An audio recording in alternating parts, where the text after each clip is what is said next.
Bali, island of gods. A green paradise. Or a paradise lost. Bali, island of garbage. In Bali, we generate 680 cubic meters of plastic garbage a day. That's about a 14-story building. And when it comes to plastic bags, less than 5% gets recycled. We know that changes the image you may have of our island.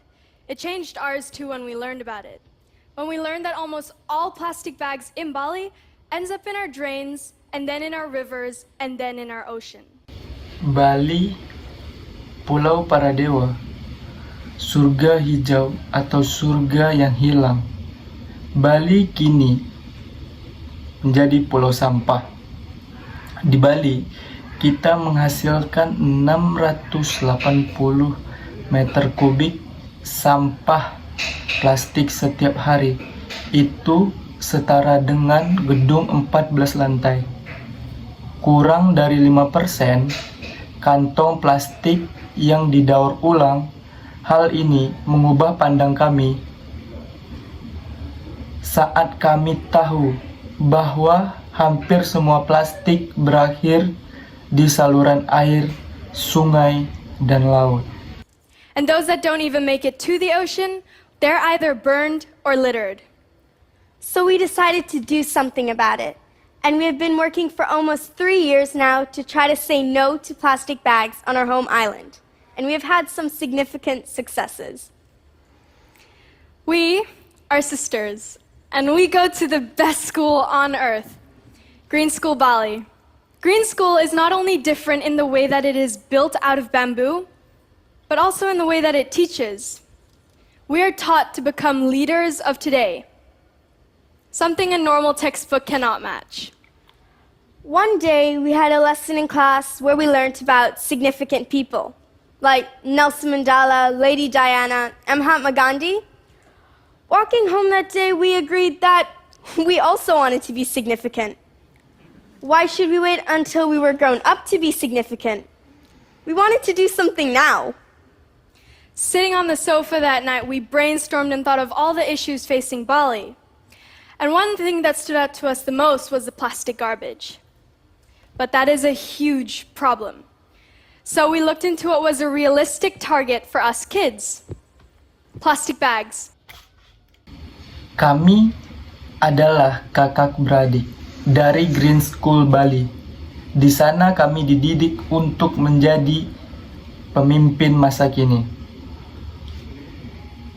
Suatu hari di kelas, kami belajar tentang tokoh hebat seperti Nelson Mandela dan Mahatma Gandhi. Kami berpikir, mengapa harus menunggu dewasa untuk menjadi orang yang berpengaruh? Kami ingin melakukan sesuatu sekarang, maka lahirlah ide untuk melawan masalah sampah plastik. And the idea was born. We started researching, and let's just say the more we learned, there was nothing good about plastic bags. And you know what? We don't even need them. We were really inspired by the efforts to say no to plastic bags in many other places. From Hawaii to Rwanda and to several cities like Oakland and Dublin. And so the idea turned into the launch of Bye Bye Plastic Bags. In the years that we have been campaigning, we have learned a lot. Lesson number 1. You cannot do it all by yourself. You need a big team of like-minded kids, and so we formed the Bye Bye Plastic Bags crew. The volunteer team includes children from all over the island, from both international and local schools.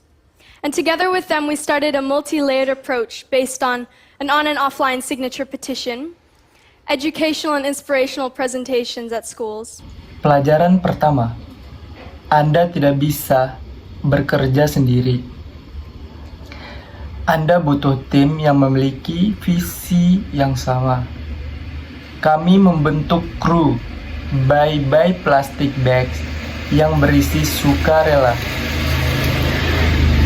anak-anak dari sekolah lokal maupun internasional. Kami memulai pendekatan multilapis,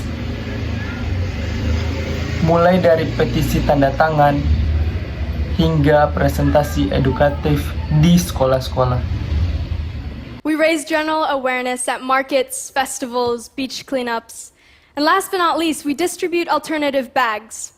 Bags like net bags, recycled newspaper bags, or 100% organic material bags, all made by local initiatives on the island. We run a pilot village home of 800 families. The village mayor was our first friend, and he loved our t-shirts, so that helped. We focused on making the customers aware, because that's where the change needs to happen. The village is already 2/3 along the way of becoming plastic bag free.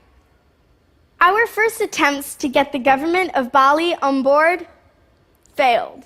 So we thought, a petition with 1 million signatures, they can't ignore us, right? Right. But who would have guessed 1 million signatures is like 1,000 times 1,000? We got stuck. Kami membagikan tas alternatif yang terbuat dari bahan organik atau koran bekas. Awalnya upaya kami merangkul pemerintah Bali gagal. Jadi kami berpikir petisi dengan 1 juta tanda tangan tidak mungkin bisa dibatalkan. Bukan, tapi ternyata mengumpulkan 1 juta tanda tangan itu sangat sulit. Till we learned lesson number 2. Think outside the box. Someone mentioned that the Bali airport handles 16 million arrivals and departures a year. But how do we get into the airport? And here comes lesson number 3, persistence. Off we headed to the airport. We got past the janitor. And then it was his boss's boss. And then the assistant office manager. And then the office manager. And then we got shuffled down 2 levels and thought, well, here comes the janitor again. And after several days knocking on doors and just being kids on a mission, we finally got to the commercial manager of Bali airports. Pelajaran kedua, berpikirlah di luar kotak. Kami menargetkan Bandara Bali yang memiliki 16 juta penumpang dalam setahun. Pelajaran ketiga adalah kegigihan.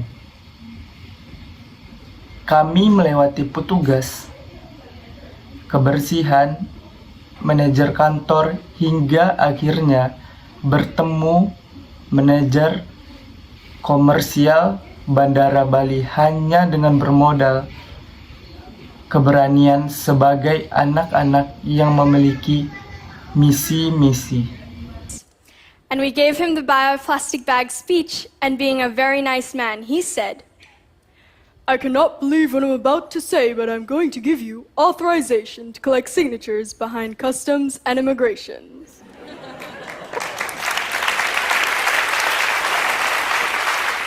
In our